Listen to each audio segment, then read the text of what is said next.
Hey everyone, this is Derek Bros with the Independent Media Alliance, and welcome to another panel. We got a full house tonight. We're going to be diving deep into AI, and we want to get to it as quick as possible. But before we do that, just a couple of quick announcements. Ryan, I know you got something big to share with everybody. Yes, we want to start off with this pretty great announcement shared. Rookie mistake. We're gonna get started with this opening from Odyssey, which I think is it's pretty cool. It's pretty nice, kind of overlay of not just the portal that they're starting, the decentralized internet aspect, but really kind of shouting out the Independent Media Alliance. I'll just give you a couple of the parts that I think were important. As they just said, decentralization in action. Odyssey welcomes the Independent Media Alliance to Portal. At Odyssey, we've always believed in giving creators the tools to control their own destinies.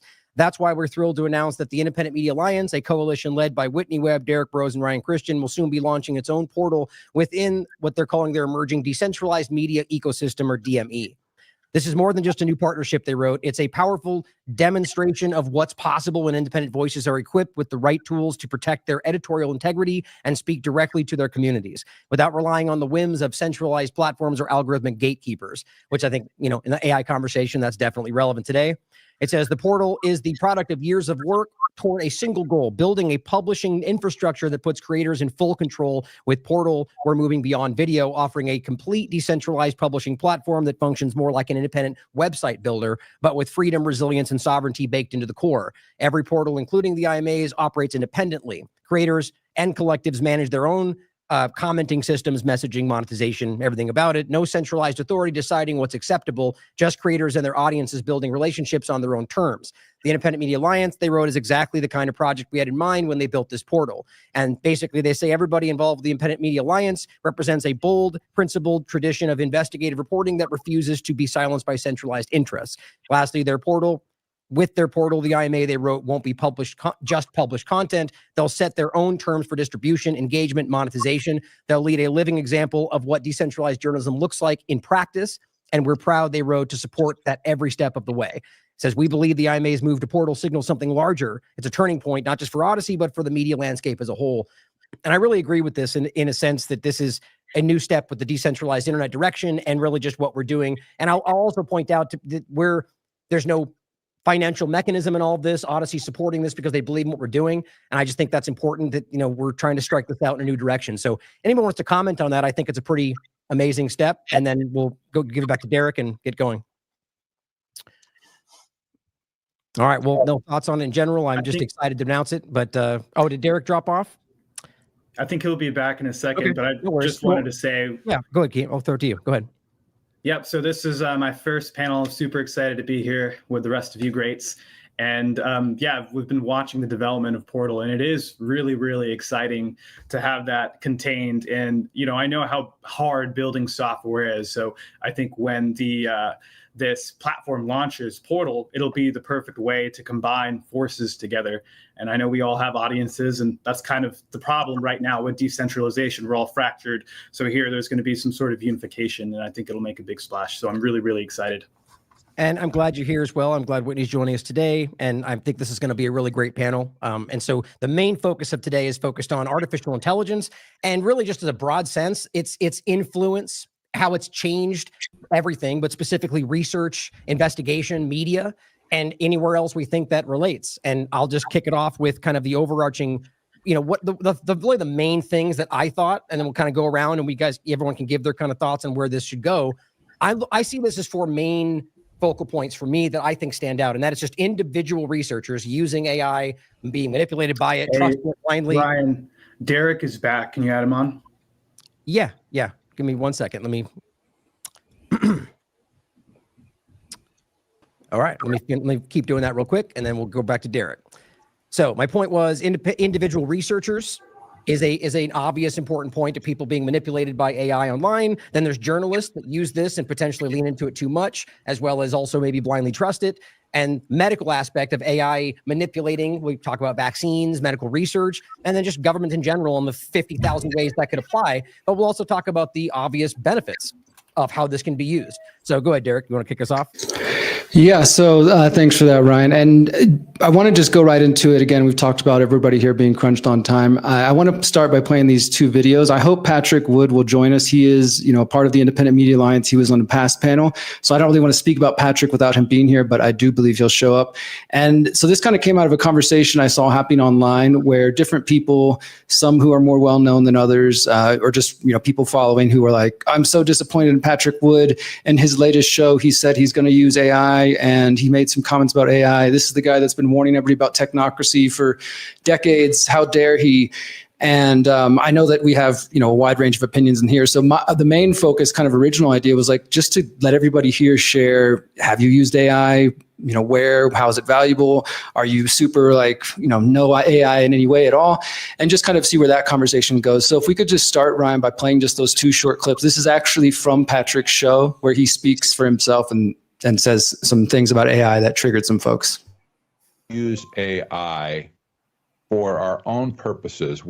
As long as we can, it'll be censored, it'll be destroyed probably at some point. But for now, it's a useful tool to uncover things that you would not otherwise see on the internet. And there's personal research. If you don't use it, you're going to be left in the dark, I'm afraid, because if you do use it, well, you're going to see you have more useful information coming into your brain.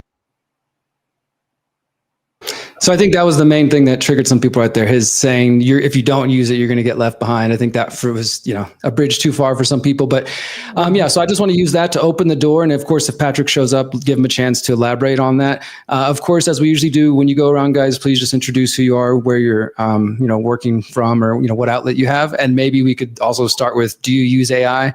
And I'll just start that and then pass it out to whoever wants to jump in there. First of all, I went and actually defended Patrick in the Twitter argument there and basically said that I didn't think it was that big of a deal, that AI is a tool. Obviously, we all have concerns here and about the direction and the way it's going to be used, AI governance, et cetera.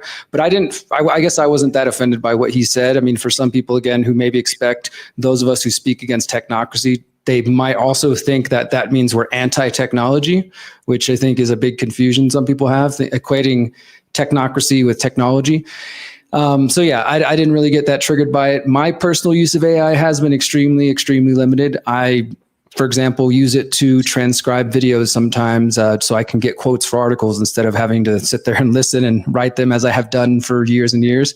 So that is just a time saver. I've used it recently to transcribe, and I'm talking about two specific programs, not ChatGPT or Grok or these others. I've used it to transcribe 250-year-old handwritten documents about the Jesuits. That would have taken me a long time to try to look at and decipher myself. The AI does it, and then I go in, of course, with my human eye and check it and see what's wrong. But I've only used it in limited ways like that. I've played around with asking Grok some questions to show that it can be wrong. I've had it fabricate quotes out of books that I have on my shelf and it's telling me, no, it's on page 29, paragraph 2, sentence 3. And we'll just keep going and going until I'm like, look, there's nothing there. And then it's like, whoops, sorry, I wasted all your time. I just must have taken some information from other places. And so, I'm not an expert on the actual use of it, but overall, my general view is that it can be very useful for time saving and things like that. Of course, the bigger concern is just like with Google Maps and GPS in general, people give up their own navigation skills or other skills. And we've already seen this. You see this all over Twitter where people just say, at Grok, is this true? Instead of doing any research, it's like, Grok, is this thing true? And then, they go with whatever that answer is. And that's kind of where their research ends. So those are my initial thoughts on this whole thing. Well, I have limited time, so if it's okay, I'd like to at least get some of the points that I'd like to present today across, since I have to leave at the top of the hour. I think right now we're at the building trust phase of AI, the carrot opposed to the stick. And I think that the more that people rely on it, the more they're going to eventually hemorrhage their ability to investigate without it, their ability to think creatively without it, or critically without it. And I think ultimately it's meant to be a gradual process, but it's a process that's intended to happen as people become more dependent on it over time. You have extremely bad people like Henry Kissinger and Eric Schmidt openly saying this is the intent of it years ago in a book they wrote together, that this was basically the intended plan of it. So now, it's all fine to use for this and that. We can all find, reasons, why it might be convenient and all of that. But ultimately, I've been talking for a few years, and sorry for being extra congested today. But basically, convenience is the way to get us to go into this future technocratic system. A lot of people that have been warning about this for a long time have been like waiting for the stick, waiting for the violence. But it's really meant to be, in my opinion, a way to sort of engineer voluntary acquiescence to these systems that are being built. And I think AI is the ultimate way to do that. And that eventually people, if you don't use it, you lose it, kind of like Derek mentioned with Google Maps and navigation skills or mental math and relying on calculators. This is the same type of function, but now it's being used by people, like is this real example to AI? AI hallucinates and presents wrong output all of the time. So how are you going to ask it if it's real or not? And our controllers, people like Schmidt and Kissinger, want us to do that because they want us to use AI as the arbiter of what is real and what is not, and using AI at the same time to basically spam the digital realm with things that are not true, but we think are true, so that we fail to really have confidence in being able to distinguish between what's real and what's not. And so, personally, I think, a lot of people are going to rationalize and de-rationalize their use of AI. And that's fine. I'm not really interested in telling people what to do, but I think a lot of people engage with it without being aware of the risks or the ultimate designs of what it is.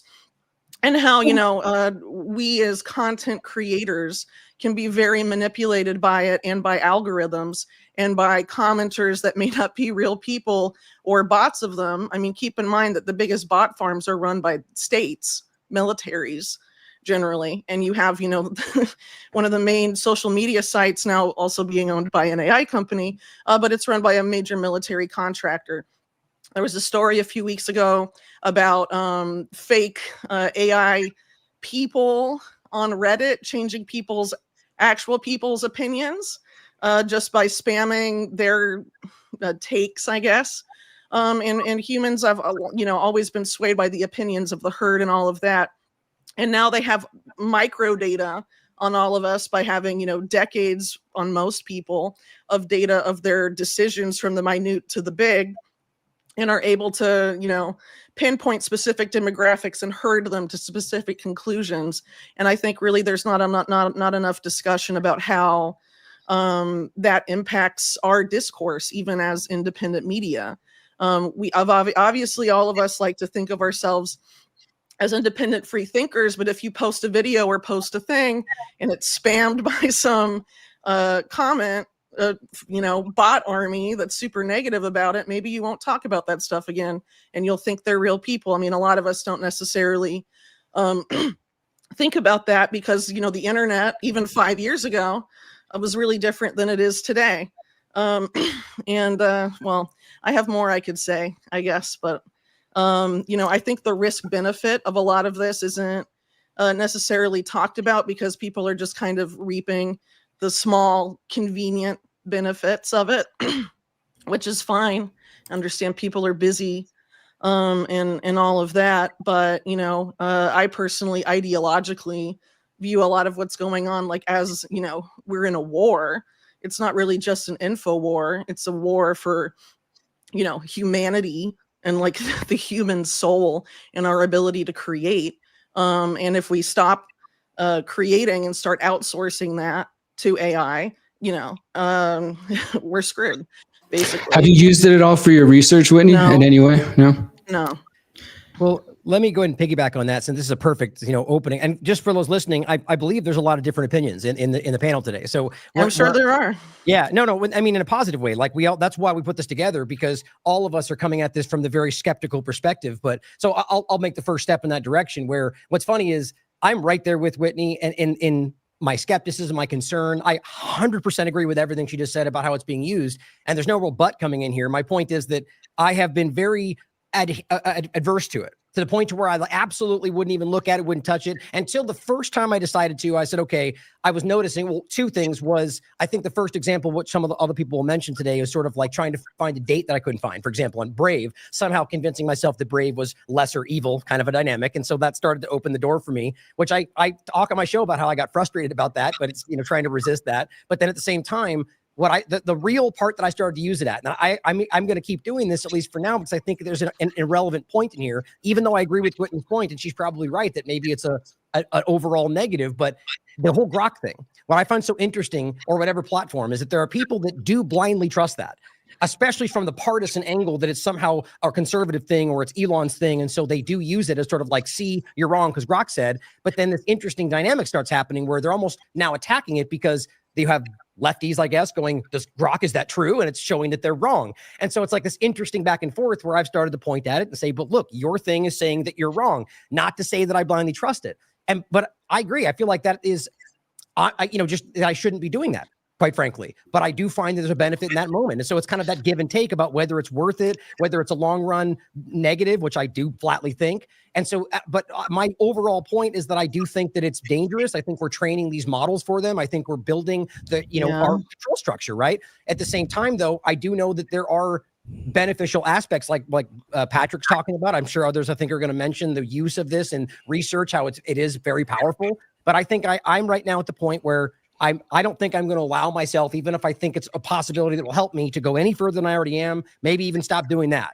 But I do see the benefit. And so it's like, I'm always trying to be careful, like the internet point, that we don't miss the forest for the trees, don't lose a tool that may be used to fight back against the system. But again, want to reiterate, I pretty much agree with exactly what he said. And I think we are hurting ourselves by using it, but it's a difficult time. I'd like to add on to that. And first of all, thanks.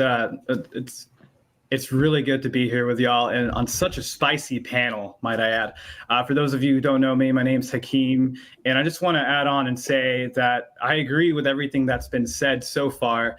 And we can all agree, even the people who use AI can agree that they're getting dumber by using it if they're depending on it too much.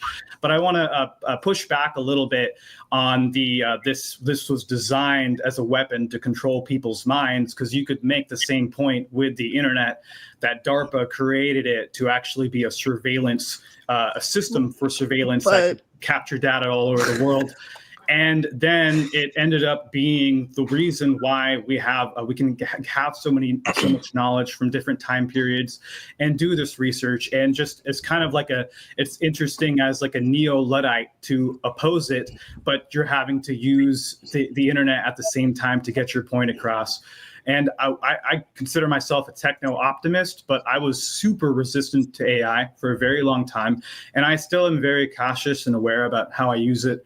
But I do think, like everything that's been said so far, like the feebleness aspect, people don't know how to tell directions. But is there a conscious way that people could be using their maps so they're actually increasing their rate of learning? And the same way with AI, is there a conscious way that you can use it that actually helps you to get more knowledge and to improve your reasoning skills? Right now, it doesn't really look like it, because 86% of college students, according to a survey, use AI. About a quarter of them use it daily, and professors are freaking out because of this.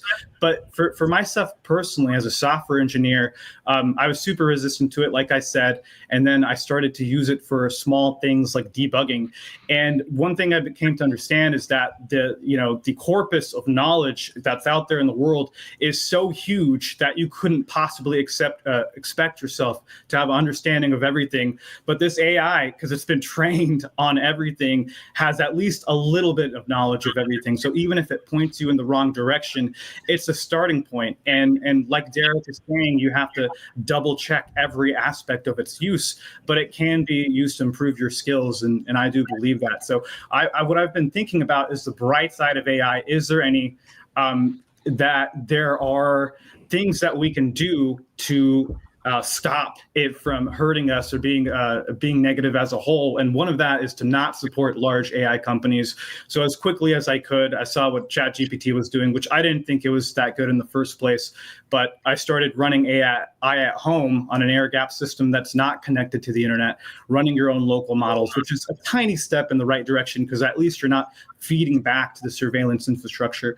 And then also to check in with your own knowledge and intuition and reasoning at every point, not just accept any answer it gives you, copy and paste it and present it as your own ideas, but to really be critical of what it's saying and to go back and research it and to use it as a tool and use it to improve your skills. I think there are some things that have been good about its use, but generally it's like one of these technologies where as a Luddite or a neo-Luddite, you want to fight it, but also the genie is out of the bottle. And how do you put it back in? Honestly, how do you put it back in? And so that's another question I think would be really useful to talk about. Are the people using AI, specifically in my mind, I'm thinking the tech companies, are they just going to surpass everyone else? But I know that's a lot, please. I want to jump in here because, first of all, I don't think you can put anything back in the bottle. I don't think that if it's in the public arena, it's in the public arena right now, and you're going to get derivatives of it no matter what. Now, I want to start this by saying I actually use AI on a daily basis, but not for research purposes, ever. And I'll get to where I've used Grok in the past, and it's usually I find Grok to almost be a mirror image of the narrative that you're willing to accept because it is very deceptive. Where I end up using AI is Photoshop for my thumbnails. And again, you kind of see a mirror image of what you feed into the AI. So if I want a thumbnail to look a certain way, like an artist or some kind of a wallpaper, I grab it and then I prompt it and it'll give me a dozen things in a couple of minutes. Now, as a graphic designer, my first desk job creating these type of things, obviously I see the moral conundrum, but at the same time, it is the next tool. When we talk about, and really the AI conversation, I think is going to end up going further than this, but we've really talked about language models and our interactions with them, right? I think we're in the beta phase of narrative management. This idea of hallucination is ridiculous. It's programming. We have to acknowledge that. So for instance, when I first asked Grok to just assess my Twitter feed, in the first 2 sentences, it lied about me and said that I was basically this person that said people didn't even exist. Like I made people up. It's in I have the 4 prompts. So I challenged Grok on it. I said, well, who has Jason Burmis ever said didn't exist? And then it brought up Flight 93 that I had questioned what happened there. And I said, well, I never questioned who was on that plane. And it apologized to me. And now it starts placating to you and telling Isn't you it nice when it apologizes? It'll apologize to you. Now, the really interesting thing is, you brought up DARPA and the ARPANET. So one of the tools that I did use it for was online showing what the AI will show you about the creation of Google. And at the very beginning, you know how sometimes you'll get a Google AI representation? So again, it's all what you feed into it. And I had discussed how Google really got its launch point from the National Library Initiative, which was DARPA and NASA run. All right. So when I talked to Grok about it, Grok obfuscates it, and then you bring it up, and then like, oh, well, you're right. And then you bring up it's got contracts with In-Q-Tel and the military industrial complex in artificial intelligence and quantum computing, NASA in particular. And then he tells you, well, that's the conundrum, isn't it? How can we trust the AI when it's programmed by these entities? So again, it makes you feel smart, but it's testing the waters all the time on what kind of narrative it can push. And that is the real danger because, like you guys have all said, people are going to start trusting this stuff for their medicine, their everyday life. They're about to give up. A lot of people already have their, to autonomous cars. Like in Phoenix right now, it'll be a cold day in hell before I take an Uber that doesn't have a person in it. All right. I'm just saying, I'm going to leave it there because we have such a vast panel and I want people to get into it. But when we are talking large language models, we're in the beta right now. We're in the narrative management phase. And like she said, the trust building phase. How many people are going to buy into this and a new telemedicine person, because we do have AGIs that are getting better and better. Hell, they just let that dead guy have his sister make a AI generated impact statement against the guy that killed him, and they admitted that in court. I saw that. James, you want to jump in here? It's your first time being on the panel. We haven't heard from you in a while. Do you use AI at all? Before I answer that, let me just say, I wish Patrick Wood was here because, man, I don't know if I'm like Kanye level offended, but I am offended by those statements that he made there. Yeah, I have things to say, and I'd like to have him here to hash it out. But anyway, do I use AI? Is a great question, because as you were talking, Derek, I was thinking to myself, well, no, of course not. But then you talked about, machine transcription of, reading the Jesuit text or whatever. And then I realized, I use the machine transcription all the time. Like when I do a transcript of one of my podcasts, of course, I'm not sitting there typing out every word. No, I get the machine generated transcript. I send that over to my human editor, Susan, in the US, and she goes through it and makes sure it's all right and, puts the words in the right order and corrects the grammar and spelling and all of that.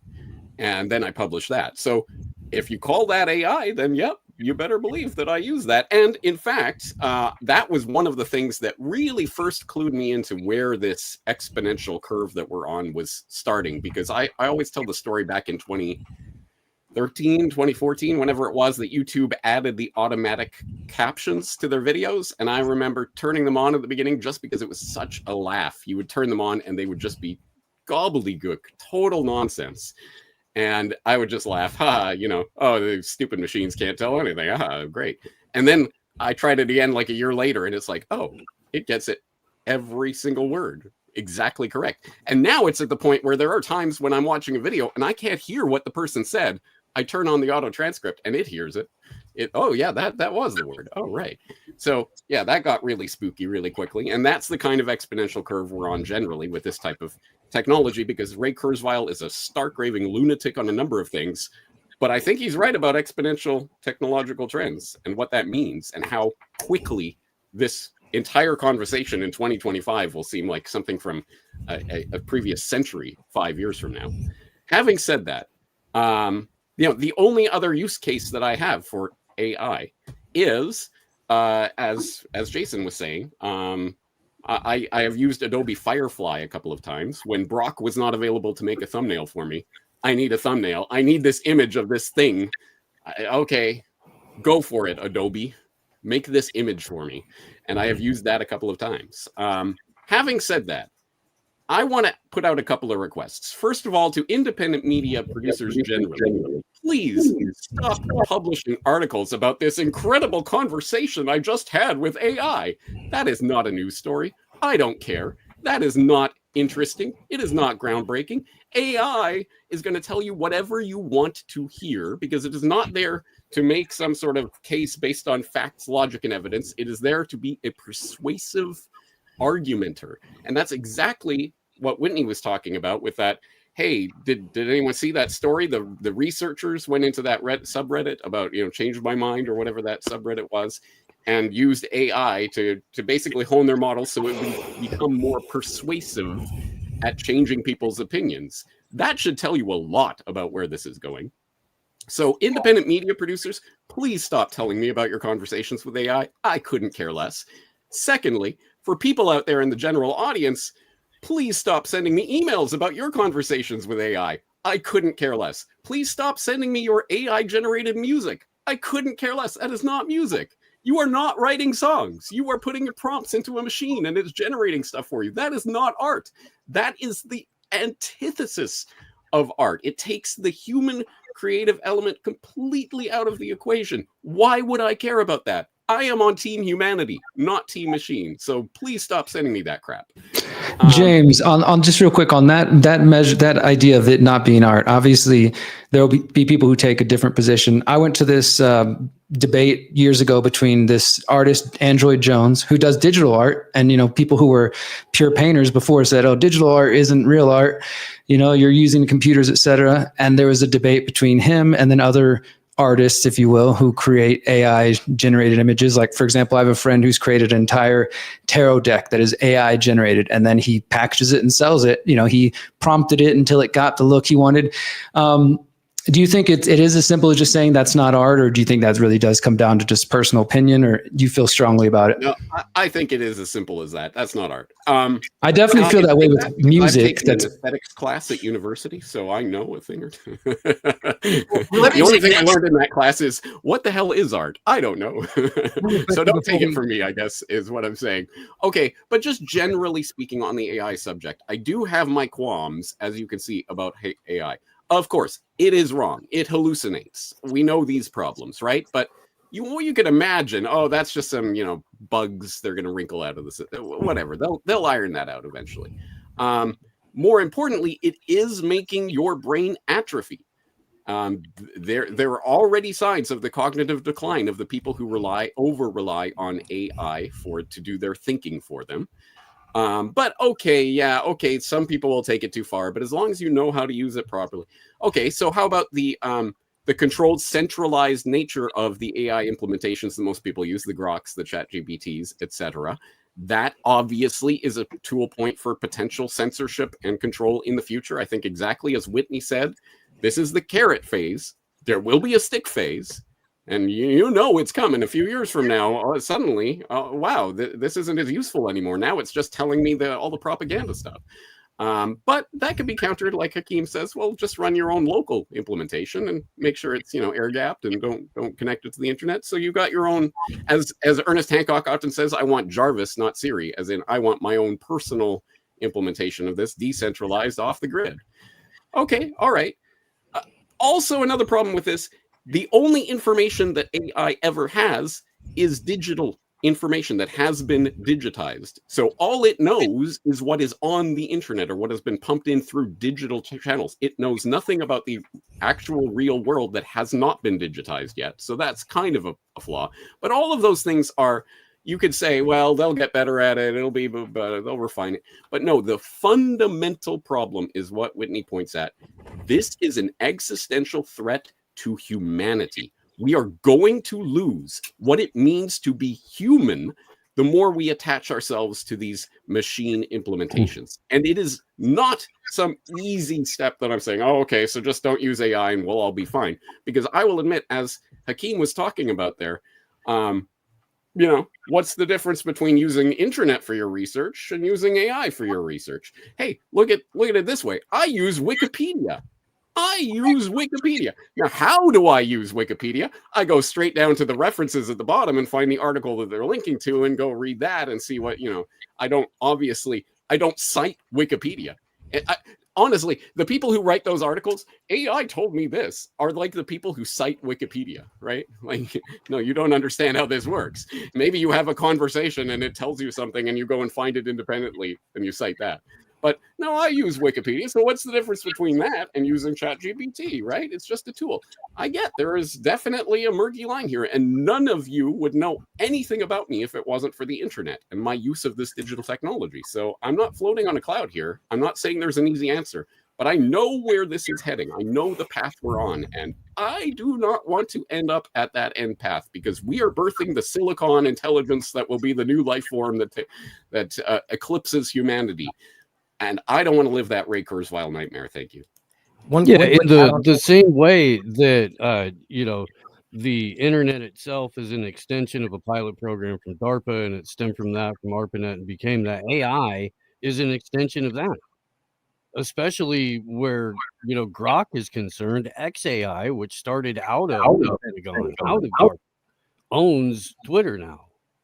X or whatever it is, I mean, it's so there's no real pushback, Hakeem. It's just this is an evolution of that, and we're the convincing argument for a lot of people right now is use AI as your search engine. Well, if you're not double and triple checking and stuff like that, then you're doing it wrong, and I mean, a bad carpenter always blames his tools, right? Like, it's always the tool's fault, but you are supposed to measure a couple of times. You're supposed to actually do the physical work yourself to gain some certainty. to the best of your ability. And that implies you doing extra work if you're going to use, AI as a search engine as a jumping off point. I use it for background for thumbnails. And then I do like, a handful of other layers of usually trippy or silly shit, but memorable. And it's like that's about the extent of how much I ever want to use it. Can I add one quick point on that about the picture, just because it's interesting about the copyright overlap that I'm dealing with? It's an interesting thing to think about, right? Creating the images, which I thought about doing, Jason, because it's an easy way to sidestep that argument, but that also overlaps with the art point. It's an interesting point. Not that I know which way to go with that, but it's worth thinking about, that you can create the manufacture images that aren't necessarily art, that nobody owns, that you can use, not get copyrighted. And I'm sure they'll end up getting to some argument that you took Grok's AI image or something, but it's interesting to think about. So go ahead, whoever wants to jump in next. Well, I'll go next. I have used AI in the same way Jason and James have said. I sometimes you just need a picture, and you just need it. Unfortunately, even if you sign up to proxy services and stock services like Adobe Stock or whatever, half the images in those stock libraries are AI generated anyway. So you're just using AI by proxy. It would never even occur to me to use it for words, because I'm precious about my words, I suppose. But coming at it from a writer's point of view, asking someone to write it for you, it makes me feel uncomfortable. But I think in some way, the more meta conversation here, the more interesting conversation is already is becoming, as somebody said earlier, a partisan issue. People have their pet AIs, and they'll say, well, this AI is the good AI, and this is the one that works. I ask Grok, and Grok tells me this, and Grok tells me what I want to hear, or it will be ChatGPT, or it will be the Chinese one that was in the news a little while ago, Deep something. Nobody remember? It doesn't matter. DeepSeek. DeepSeek. But there will be a whole bunch of people in the West who celebrate China. Will say, well, the Chinese AI is different. The Chinese AI will work different. It will be open. It will be, and already that is forming the question of which AI we use rather than should we use it at all, which is already a very dangerous. They always do it that way. Which vaccine is the best? Which AI is the best? The assumption is we're all going to have to at some point. But then also there is the question of what qualifies as AI. We're talking about the steep curve here, but my computer's been automatically spell checking everything I've written since I was a teenager. I mean, that is technically an AI there, but that has atrophied people's ability to spell. And if you were an incredibly cruel person at some point in about 2000, you could have told everybody's spell checkers to spell words wrong, and there'd be entire generations of people that didn't know. They would change their right spelling to wrong spelling just because of the red.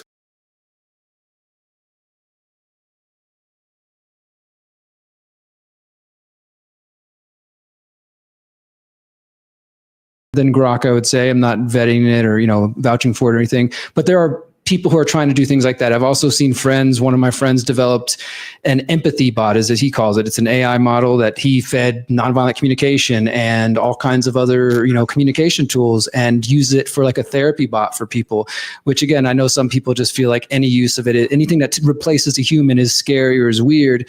I'm not necessarily taking a position, but I'm curious, does anybody feel like there is a positive use case besides the sort of functional methods we talked about here, translating things, transcribing, creating images, or is it that you individually feel like stay away from it as much as possible?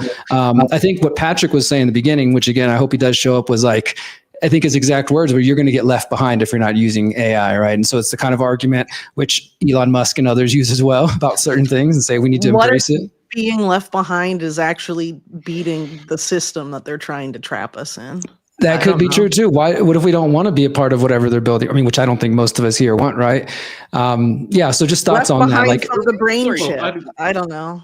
I want to hear her voice because you haven't been in yet. But before, I just want to make a stupid point related to what Kit just said about the spell check thing, because actually I think it's a deep point. The red squiggly line tells you you've spelt it wrong, but for some reason that's always default set to American spelling. So it's always trying to tell me that there is no U in the word color. I know there is a U in the word color, unlike you uncouth it's biased. You don't know how to spell. And so I eventually, over decades of this, I start to forget. Wait, canceled has two L's, right? Right? It's not one L like those silly American. Or wait, no, maybe it doesn't. And I start questioning myself. It's a stupid example, but it is an example of how this can subtly change and manipulate your behavior over long periods of time until you start thinking more like the machine than like a real human being, i.e. a Canadian. Yeah, I guess I'll chime in. I think you're both right. So I agree with James that the end game is the abolition of man. So this trajectory that we're on. But on the other hand, it's like I don't feel the line in the sand has been crossed because we're using DARPA internet.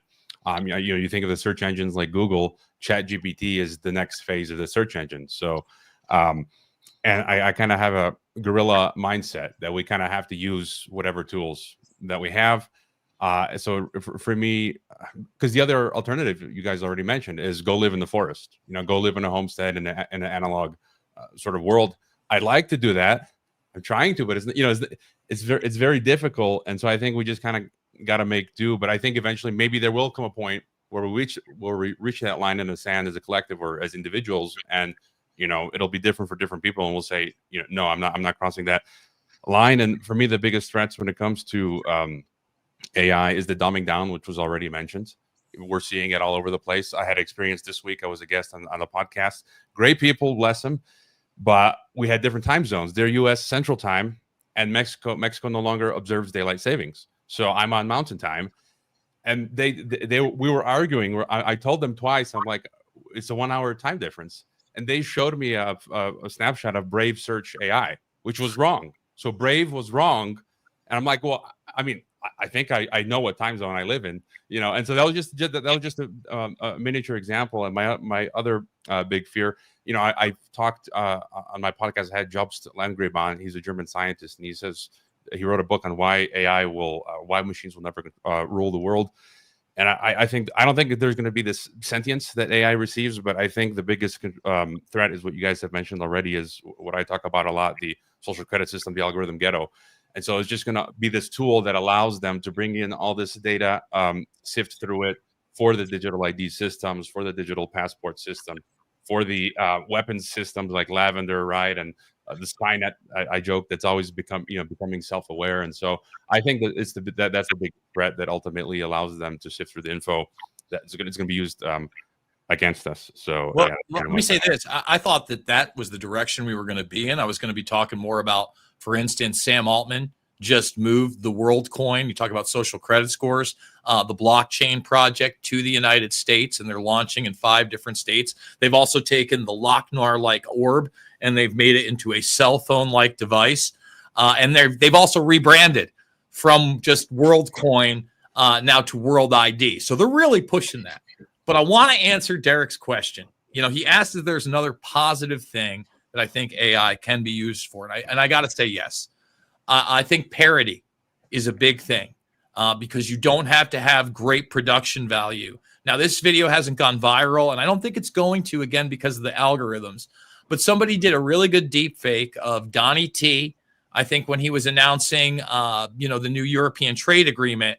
Instead, it's him kicking off the smoking gun of 9/11, World Trade Center Building 7. And then he talks about the passports and, 5 other big talking points. And then, it's the Alex Jones was right jar at the end. But I think things like that are positive. Now, you said music. I got 2 quick things on that. Number 1, my parody song of the year is AI. It's I Glued My Balls to My Butthole Again. Fantastic track. Can't recommend it enough. Please go check it out after this. I'm sorry, it's real. When we talk about another type of AI-driven music, here's an even more bizarre story, if you thought I was going to kick that one out. So there's this gentleman who was a really experimental instrumentalist and orchestra guy.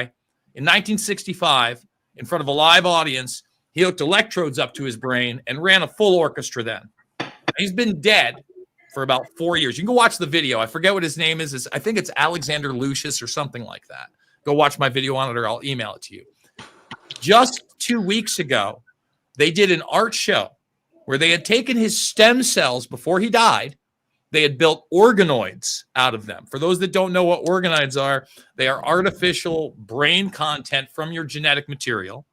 They hooked them into some type of electronic device, and he posthumously conducted a new live musical performance from those organoids. Now, obviously, I don't think that's him. I think that's transhumanism in the other direction, kind of accepting more and more of the merger between machine and man through our genetics and kind of lessening what we are as humanity from the other side as well. So I just had to throw that in there, and anyone can take it from here. Well, Whitney, I why have don't we to hear from leave you? soon. Yeah, let's go to So, Whitney. thank you. Yeah, so I want to bring up the argument that initially was forwarded by Hakeem about, we're here on the internet.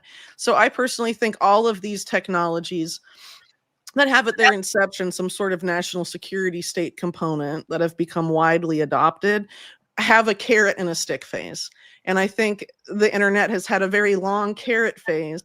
But if you go and look at the origins really of the internet in the 90s, it was a lot of framing it as decentralized and all of this and getting people on it, getting people to trust it and become dependent on it, which now the world is, especially economically.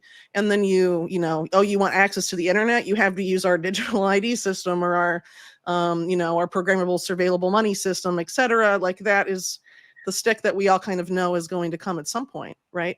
Because it's centralized through the ISPs. You want access to the internet, you have to go through an ISP, and how many meaningfully decentralized, freedom-loving ISPs are there? Well, not many. And for places that didn't really have access to an ISP before, they're all being herded onto Starlink, which is basically an extension of the US military, right? And so I think, in addition to that being the case for AI, I think it was true for things like Bitcoin, which was framed as initially decentralized freedom money. Did it have that potential just as the internet had that potential at one point? Sure. But now it's being herded into not being a medium of exchange, which is the only use case, in my opinion, that would allow it to be any sort of freedom money. And it's moving into, strategic reserve asset for Larry Fink and, the oligarchy. And combining it with stable coins and all of that makes it an Orwellian system that's no good. So at least no good for freedom. Depends on who you're talking about, I guess. And so I think AI is ultimately going to go in that same direction. Are there decentralized AI companies now that are small little guys?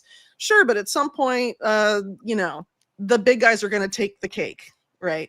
Because AI is only as good as the data it has access to and it trains on. Who can afford to have access to the big troves of data? The people that are really teamed up with the state that hoovers all of that data up about us consistently.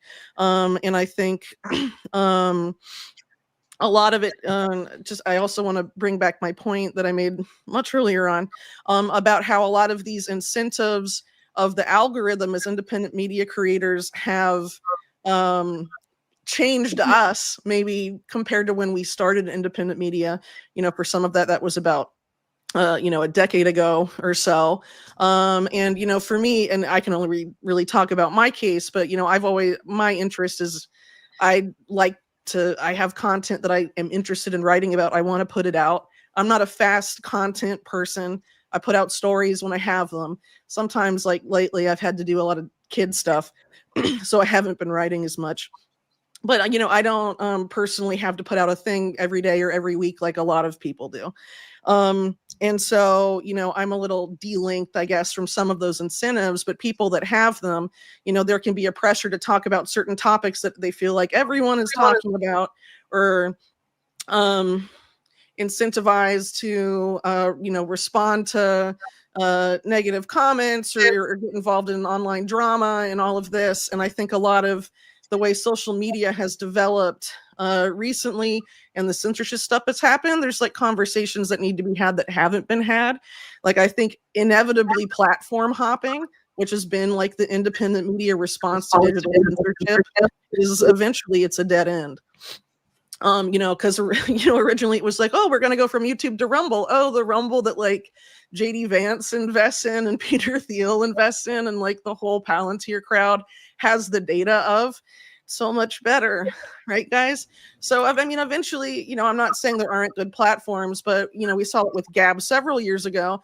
They pulled it out by the roots, by the DNS, and ultimately, a lot of that can be done to anything digital. So, I'm working on putting all of my stuff in physical form, because I really think physical media is the future, something people can read and hold, and they can't just like remotely censor it or cut it off from people. I would love obviously, to. Sorry, go ahead. No, please. Well, I just have to go in like 4 minutes, but Okay. I lost my train of thought there. Whitney, Yeah, would you- basically, sorry. No, I was gonna ask your opinion on something. Go ahead if you had more thoughts. No, it's all good. It's all good. I was just going to see if you wanted to speak before you leave on the idea of whether AI, you've spoken in the past about whether you think it's ever actually able to reach sentience, or whether to lie about that. Like Schmidt will, you know, I wonder if people, that's an important part of the conversation, whether they feign that they reach something and people then trust it more. Well, that's what they'll do. They'll feign it's sentient, because basically I think everyone should read that Kissinger Schmidt book on AI. It's like their roadmap to what they plan to do. And they basically say AI, you know, the way AI revolutionizes society will end in one of two ways. The peasants will revolt against the oligarchy. Basically, they use different words. Or a new religion will be made. Which one do you think Kissinger and Eric Schmidt would prefer out of those two outcomes? Hey, revolt is a possibility, though. That's still in there. And I would just love, if this would you're on, to address some of what you mentioned, since you mentioned me. So it's the long carrot phase, super long carrot phase.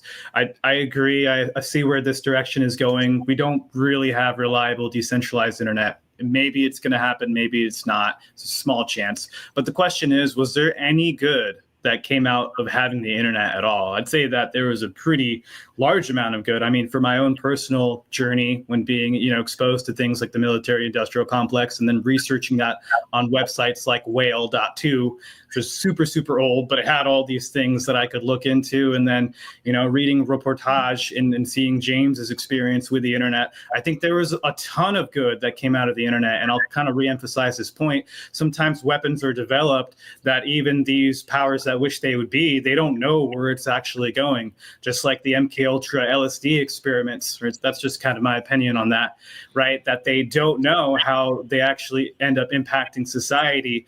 And I think that the case is much stronger with internet, that it's a net good than AI. I definitely agree. I don't really see any super strong benefits on a societal level to AI.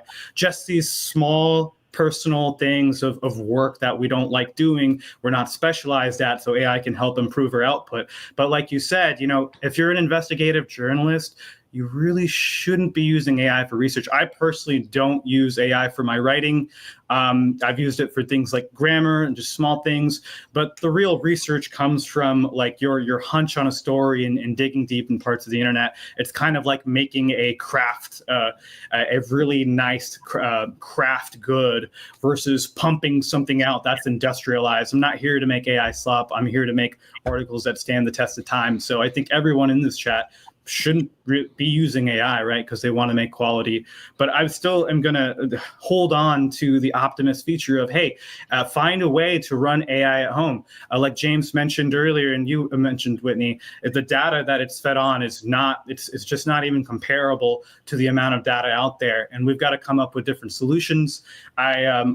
People might have different opinions on them, but there's people like Mike Adams, Brightian AI, and he fed his AI, it's called BioMistral, on a bunch of survival books, on a bunch of natural health resources, and it does an okay job. You're like, I have a cut on my hand, and it's like, okay, use comfrey, use all these different herbs. It's a good starting point, and of course, you need to be able to cite it and be able to go to the primary source.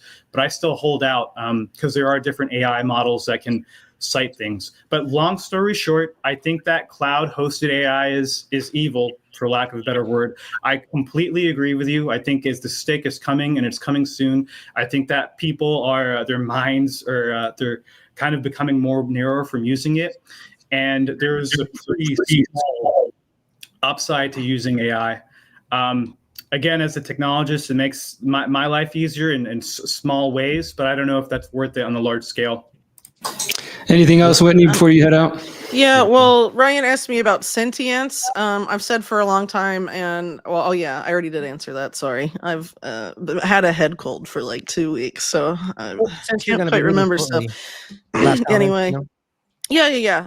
So basically, if people want, obviously, like you said, Hakeem, the stick phase will come. We all know it's coming. How do we mitigate that? And how do we plan for the future?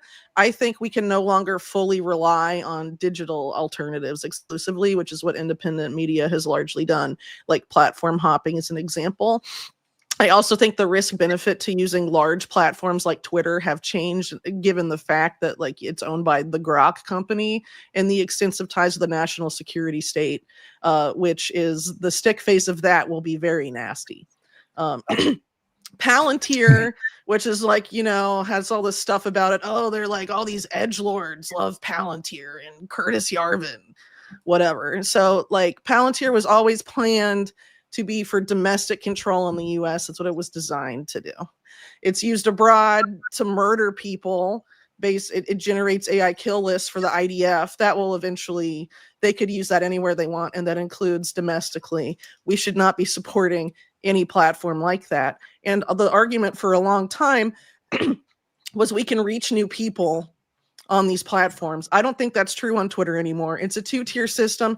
In my case, I was given a blue check without wanting it because of having a high follower count. But everyone else has to pay to play. You don't know if people are actually seeing your stuff. It's run by an AI company, bot armies and bots. I just have free reign. And his goal is to verify all real humans, which means you have to link your ID to it at some point. We have to really talk about the red line for using that. At some point, it is very different than it was a few years ago.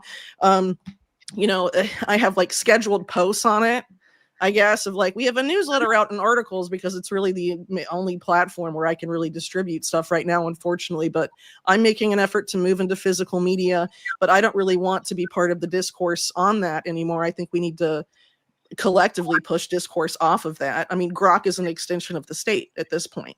And I don't really have any intention of supporting it. And you're passively supporting it if you're, tweeting 50 times a day, quite frankly. So I think there really needs to be a discussion about that at some point, and that we need to talk about what we do in the physical. In my case, considering making a magazine at some point in the near future, but there's other ways to do that. Physical gatherings of people. We cannot neglect the physical in favor of the digital. We cannot be exclusively a digital movement. Yeah. Which is what it's Thank you been for up all that, Whitney. Anyway, Yeah, I mean, I want to pick up on that thread real quick. Thanks for being here with us, and yeah, hopefully join on the next one. Just on that thread of physical media, I mean, James, you're obviously promoting your new book. I've written some books. I know others here in the group have, and I've given thought to that as well. Like Whitney's talking about whether it's like a physical newsletter, newspaper. In some ways, these things obviously are a dying breed. We're seeing the mainstream die out, physical newspapers, and even local free papers that you would get on a weekly basis that told you what was coming up in your local area. But I do still think there's value to that. And also what Whitney said about having in-person events. Most of you here know that I host an event every year in Mexico.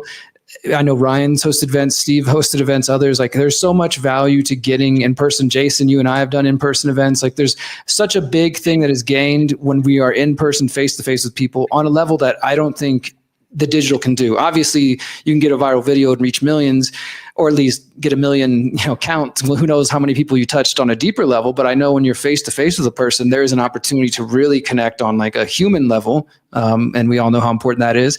And those are some of the most valuable experiences I've had in all of the years of work I've been doing this. And also, I think because my background was started as an activist, printing out flyers, like every weekend we would go downtown to whatever festival's happening, and a group of 5 or 10 of us would have flyers about fluoride or surveillance or this thing or that thing.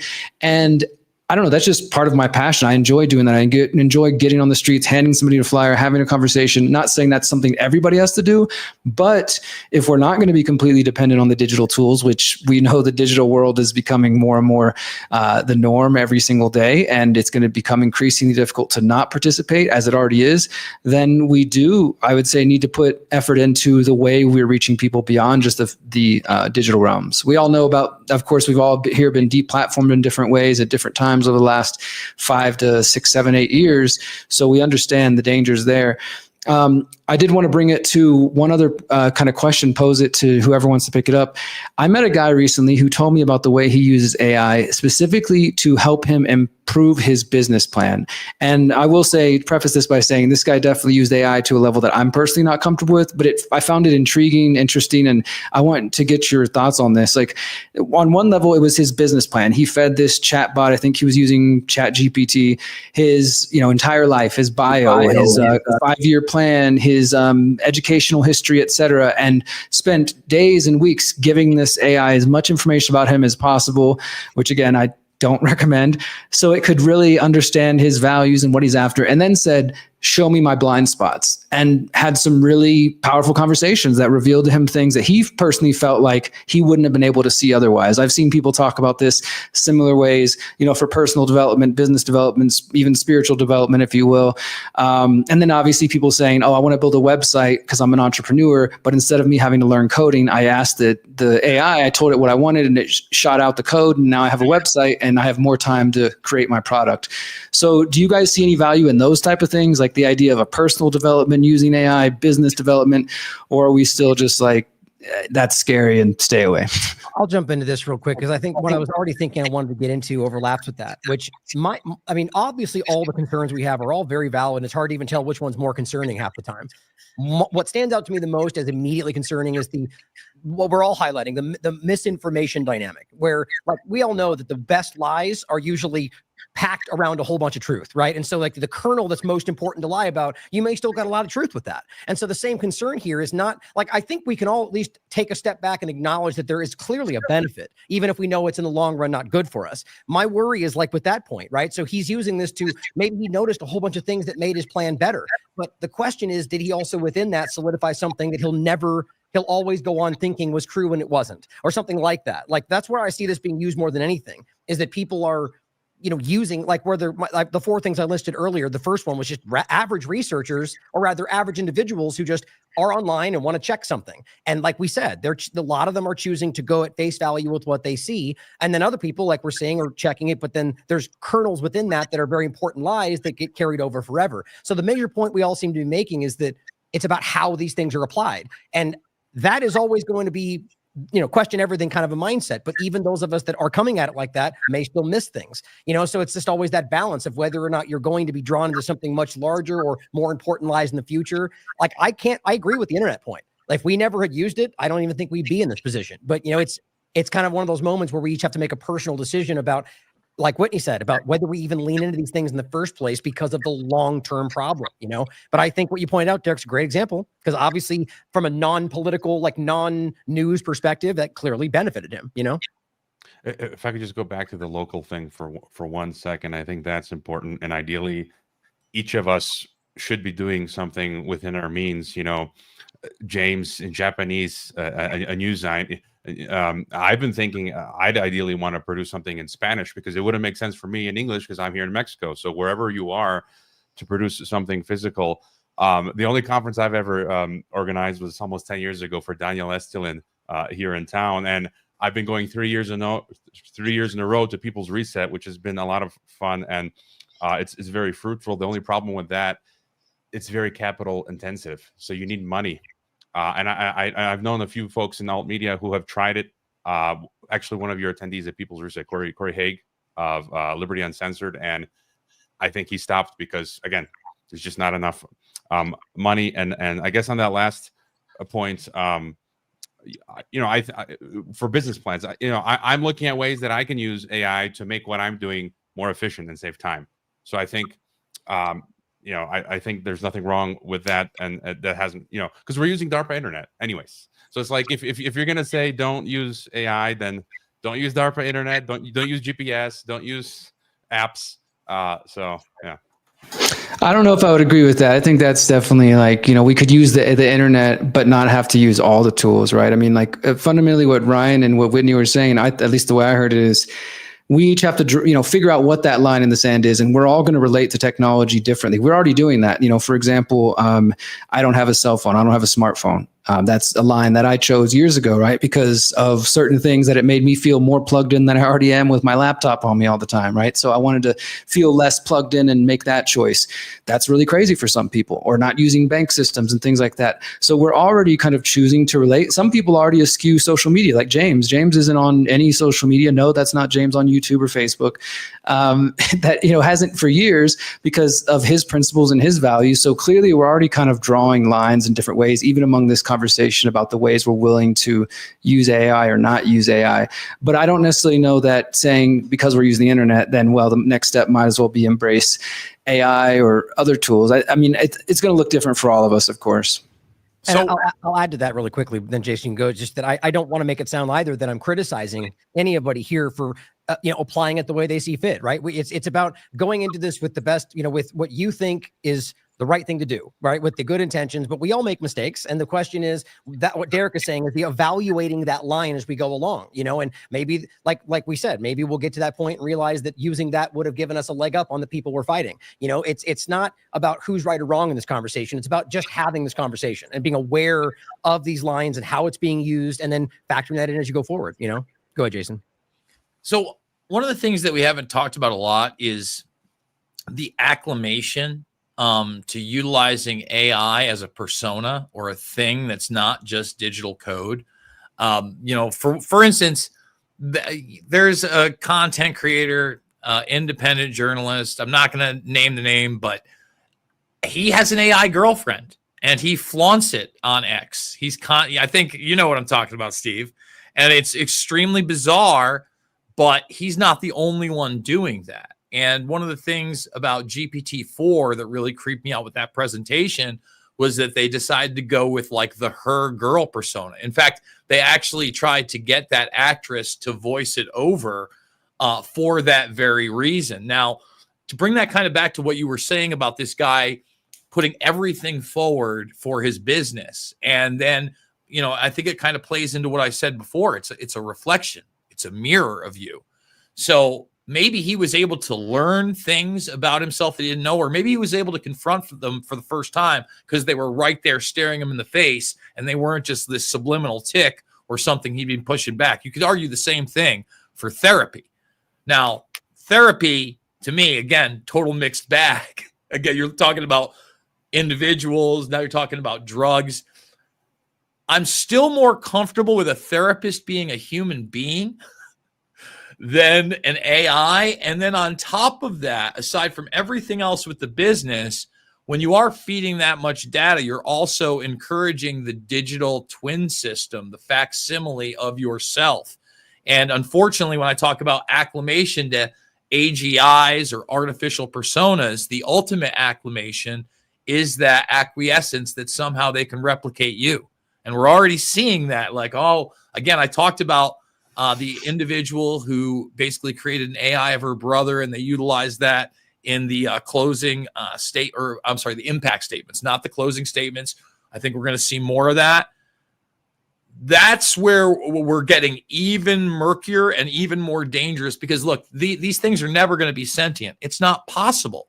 They're only going to be programmed, again, not only with the digital knowledge, but the digital public knowledge, because we really don't know what the AIs on the black sites look like. But I would imagine they're way more extensive than what we're getting right now. I mean, I know that, and Catherine Austin Fitz, wish she could have been here. I know dumbs are super hot right now. They're like Hansel hot because of her. But think about the things they're actually doing in there in regards to AI. And I'll pass it off to whoever wants to jump in. Just real quick on what you said. There's a little bit of feedback. That's the line in the sand. What you just said about when you have AI agents or the Windows Copilot, it keeps installing itself, and I keep on installing it. And the Signal lady, Miriam, whatever her name is, I don't trust Signal, but that effectively breaks encryption. So once you have these AI, for me, that's the line in the sand. That's why I've got an above phone. I haven't switched to Linux yet, but I think that is definitely. Roy, you're on Windows? Oh my God. Yeah. Sorry. How many people here on Google, Microsoft, etc.? Apple. Not calling it James. I know you use Apple. And look, just to say, I don't want to sidetrack everything, but I think without calling anybody out, that is part of the problem. Like what Whitney was saying is like, where and when do we draw those lines on our systems? And, we know they've monopolized it. And so it's hard, but is that a line we care about? Derek, let me just jump in just quick. And I got this text, and I should have been more on this story. I got a text from a buddy. I'm going to his wedding at the end of the month in New York. And it was about the Siri Apple story that maybe you've heard of and maybe you haven't. But right now, Apple has acquiesced to about $100 million in damages for Siri accidentally listening to your conversations. Now, you could totally max out if you've had 5 devices in your family over the last 10 years at $100 through this application. Now, if you did that over the 10 years and the 5 devices, that's about 80 cents a month to be spied on for your entire life. And people are like, how do I get my Benjo Franklin? There's no criminal repercussions. Nobody's even talking about it like it's a thing. This is from the implementation of that software on the device. And the best part about it is that in doing so, Apple doesn't have to admit to any wrongdoing. They're just facilitating this to forego any other processes. And unfortunately, that's really where we're at on not just the technological level, but the political level, the banking level. Every once in a while, every once in a blue moon, maybe we see a slap on the wrist, nothing changes. And it's not like they're going to the gulags or that they're going to get hung in the public square. And I'm not necessarily advocating for that. But how about just the regular criminal process where they could actually do criminal time in a federal penitentiary where so many of us plebs have had to spend times for dealing cocaine, getting an offender bender, being drunk at the wrong time? Nothing that's great, but it's also not on the unsavory level of spying on everybody and facilitating the military. Their information is really, really useful, right? So there's a scratch my back and I'll scratch yours thing. And I think that the technology that you use is a really important aspect of the spiritual war. If we're all going to agree that it's kind of a must-have for our line of work, then yeah, getting out of big tech is one of the things you can do. And I would be selling myself short if I didn't mention Linux and how easy it is to install on any computer you have.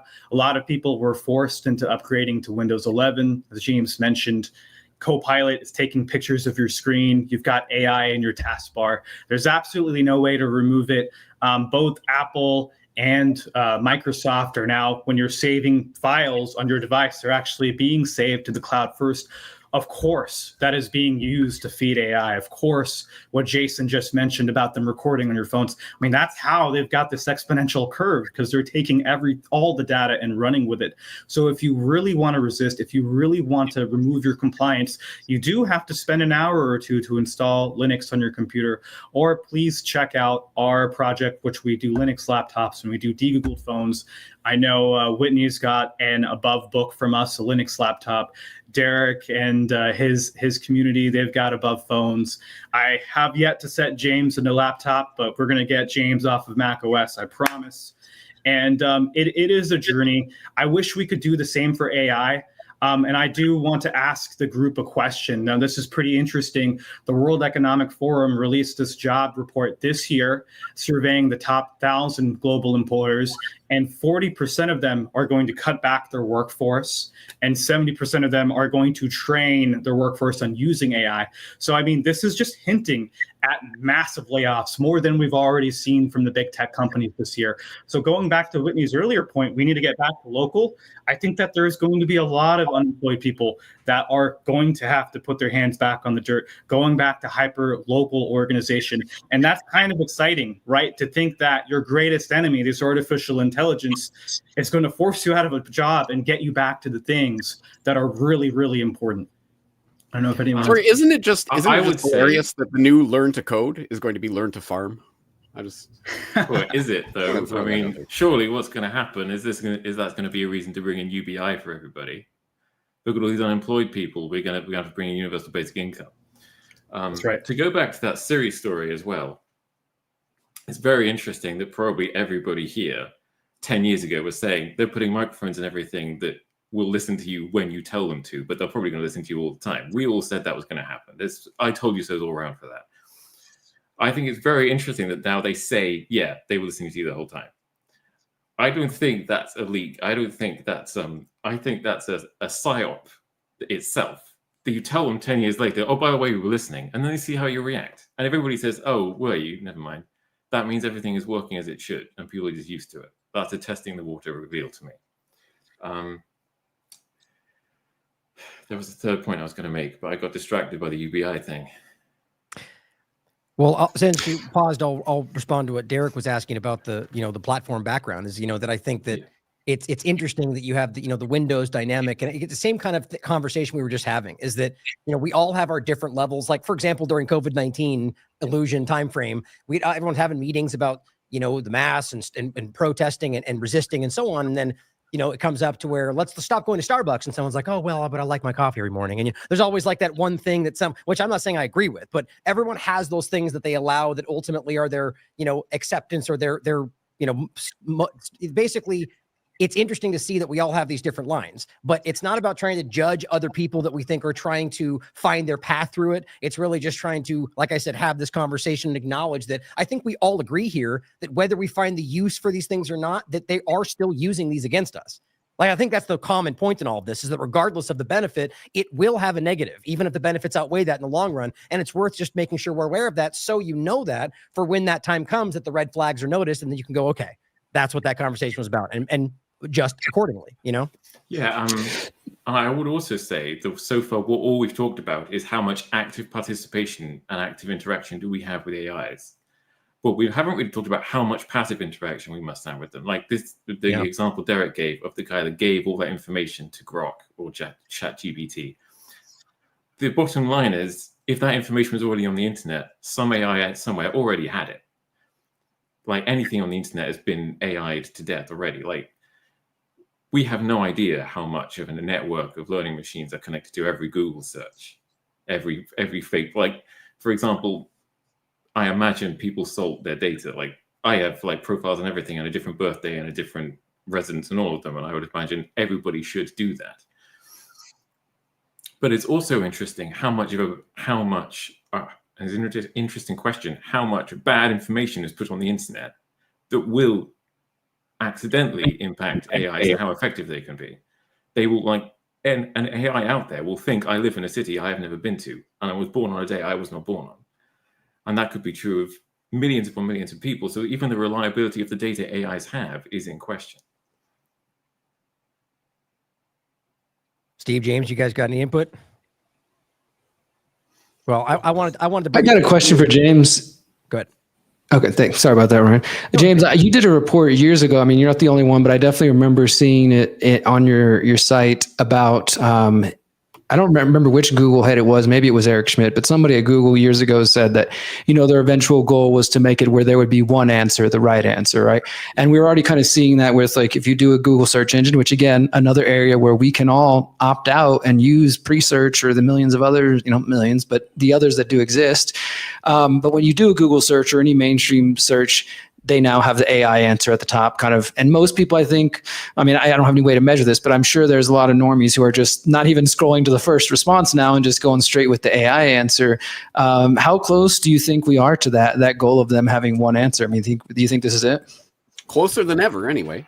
Yes, it's called We Need to Talk About Search. So look up that video in my archives, and you can find that, including the clip of Schmidt saying that at the conference. Yes. You think that, it's a great feature that when you type in a question and you get 1,300,000 responses, which, as Truth 3 Media showed, is total baloney, because once you click through 5 pages, it'll go no more. But anyway, you think that's a feature. No, that's a bug. There should be one response to any query, and it should be exactly the information that you need, by which he means the exact information we feel that you need about any given search. So yes, that is the end goal, and that's how we're starting to be funneled towards this idea of AI controlling the information we get. And this is why I think that ultimately all of the details of how we use this or that program or what, this is kind of whistling past the graveyard, because this is the existential threat to humanity itself. I keep going back to the selfish ledger. I'm sure everyone in this panel knows it, but for anyone who doesn't, go look up the Selfish Ledger, which is Google's own internal idea of how you can not just shape a person's life, but ultimately you will shape the species, the human species itself, in ways that people can barely even begin to understand. And when you see the things, the wild things they were imagining back in 2016 or whenever they created that video about how the AI will be able to determine that, oh, you need to be more active in your lifestyle. So it will engineer and design a specific sneaker that it will know that you would be the type of person to purchase because it looks cool or whatever. And so it will then algorithmically float that to the top of your feed so that you will buy that sneaker, so that you will start running. It's a wonderful thing. It can engineer your life in ways that you don't even know are happening. That is the direction we're heading. And the long term, as Google itself states, ultimately that starts to shape the entire direction of the human species itself, and they're steering us towards the transhuman nightmare. That's the big picture of this. And I get every single person is just making their own personal individual choices on a day-to-day basis and not necessarily playing into that huge big agenda, but it's all part of that, and that's where we're going. That's why we need to be concerned about this.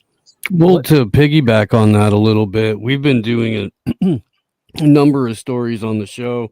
I mean, going back a couple of years, but more and more recently about the number of people that are developing deep emotional attachments to their AI agents, the variety of them. I think it's very interesting that they're called agents. That's a different conversation.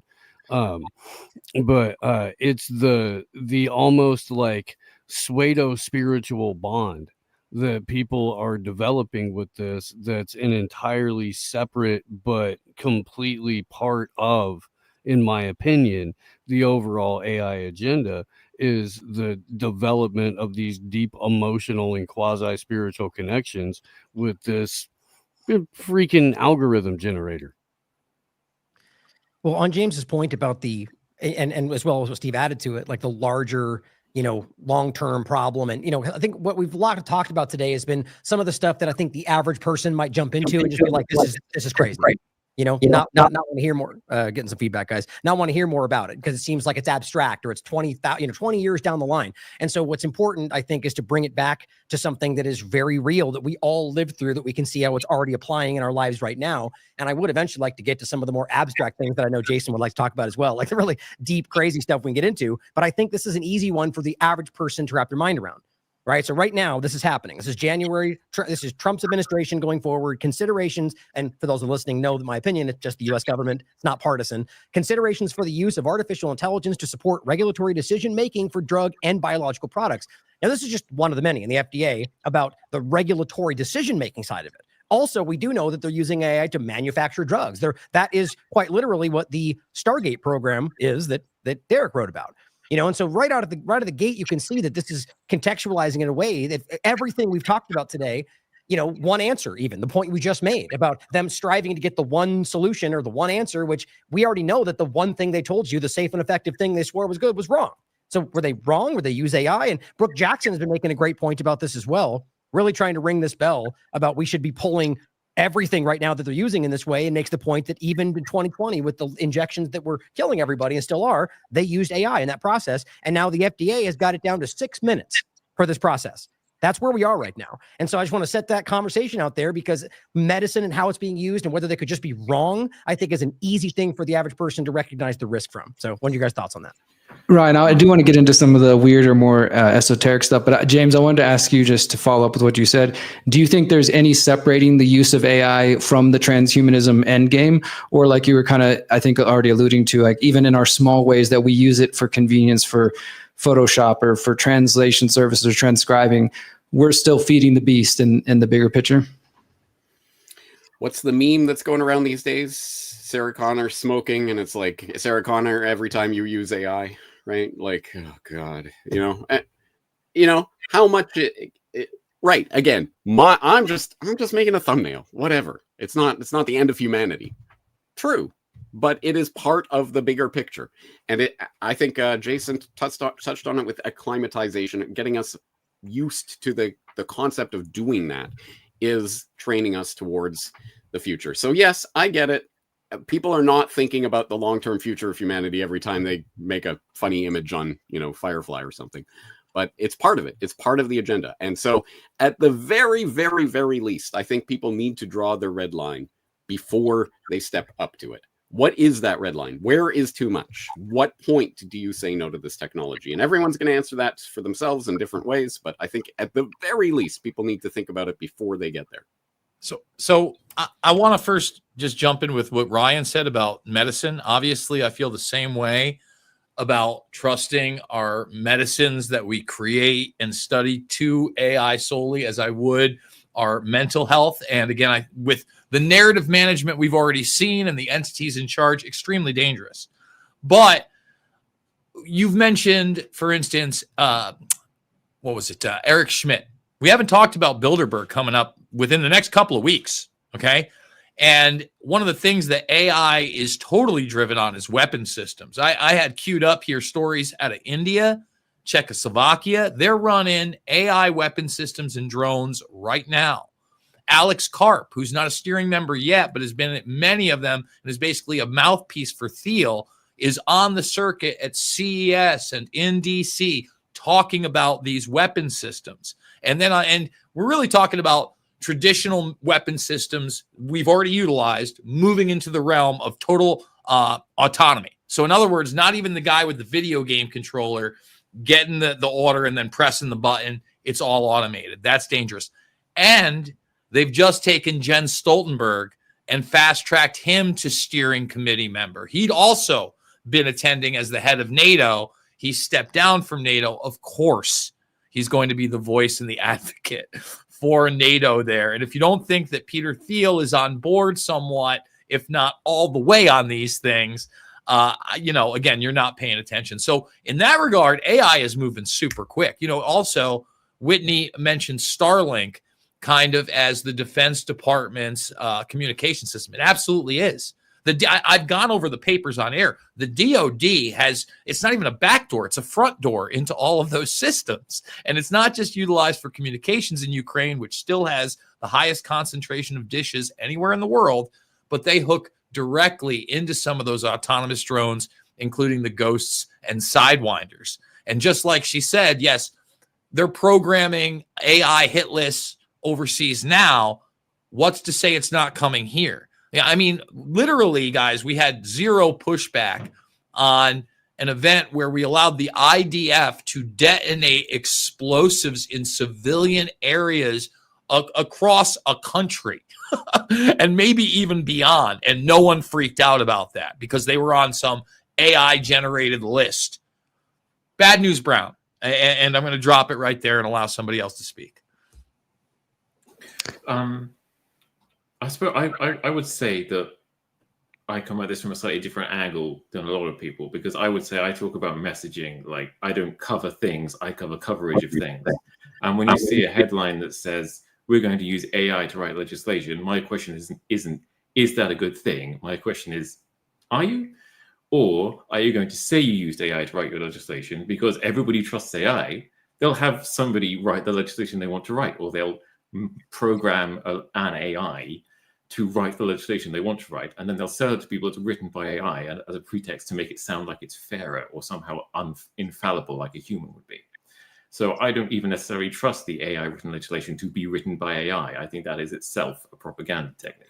Let me just plug one of my own work again. I recently had a podcast up on algocracy, in which I played 2 clips from the exact same Joe Rogan Experience podcast where he's talking to Mark Andreessen. And one is Mark Andreessen warning about, in the future, combining AI and government is bad news because it's going to know everything about you. And you're not even going to be able to enter your house without the, AI allowing you and all of this stuff. In the exact same podcast, just like an hour earlier or an hour later, Joe Rogan's like, I think it's kind of crazy, but I think ultimately we need AI government. It'll be so great because the algorithms will be neutral and it'll tell us what to do. And exactly as Kit is saying, well, even whether it is algorithms or not, they're going to say it is, and it might be algorithms, or whoever is actually writing the real legislation. But guys, it's AI, so you can't question it, right? Ryan, can I share? Well, let me share my screen real quick. I wanted to show something in relation to what James was just talking about. Yeah, I think it will. Can you guys see that? So this is the Stimson Center. This is a name that I think more people need to dig into, that is connected to the Rockefeller Foundation. They were a big promoter of the Summit of the Future last year, and obviously the SDGs and all that stuff. They released this report like a month ago, Governing AI for the Future of Humanity, connecting the Declaration on Future Generations with the Global Digital Compact. The Declaration on Future Generations and the Global Digital Compact were two of the other documents that were signed at the Summit of the Future last September in New York. The main one, of course, was called the Pact for the Future. And I was, writing about this. I know James reported on it as well as others. Just this is a big piece of their puzzle, proposing equitable AI governance for future generations through multi-stakeholder initiatives and UN commitments from the 2024 Summit of the Future. So this is like a recent discussion they had. I just wanted to mention that this is definitely actively on the minds of the whatever name you want to give them. Yeah, and I guess just on algocracy, way back in March of 2020, I was in Spiros Kouras' show, and I said, COVID 1984, the purpose was global algocracy. And I was reading Nick Bostrom, who said, we need a world government totalitarian surveillance state where AI and algorithms run the show. And then 2 months later, I had on Edwin Black, who talked about the algorithm ghetto. And I'm pretty doom-pilled. I think people know that doesn't mean throwing in the towel. I will fight to the death. But and you look around, like I couldn't renew my bank card last year, so I've remained. I refuse to get the Mexican national digital ID, so I'm remaining. I'm figuring things out. But you just take a look around. They're cutting off all the off ramps for many things now. You have to download the app. There's no other option. And the people around us, neighbors, friends, families. I mean, I look at my neighbors. The streets are strewn with Amazon boxes. People can't make their own breakfast anymore. They order Uber Eats, and it's just kind of like that critical mass that we need. I don't know. I don't see it yet. I don't know.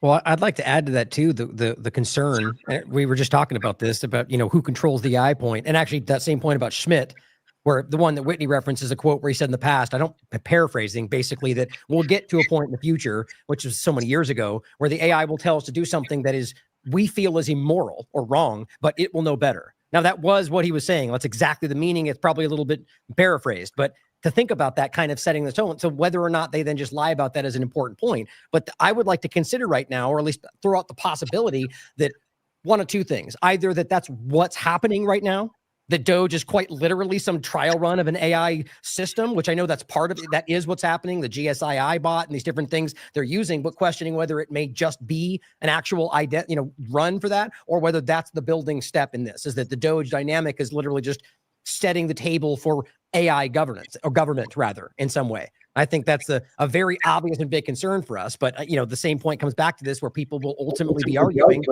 that benefits their lives somehow, and that they trust the people doing it. And you're seeing Doge pop up everywhere now. Russia's now implementing Doge, some Eastern European countries, and so lockstep. What a coincidence,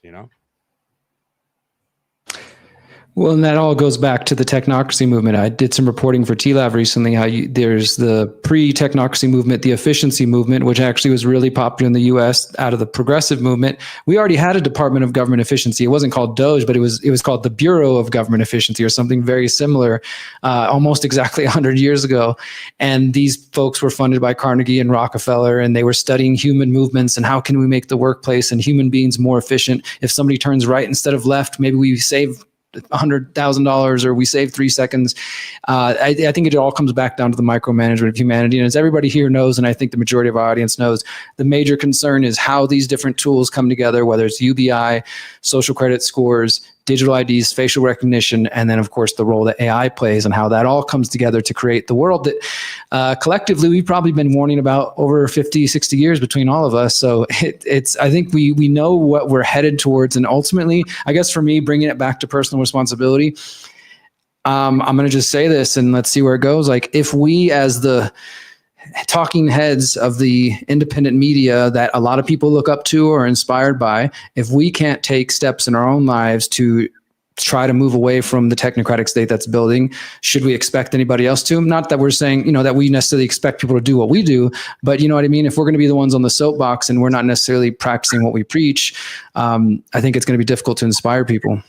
So I've got to jump in a minute, but let me answer that. Just like I said, the genie is out of the bottle. And just like we've kind of talked about, we're all going to have these different lines in the sand.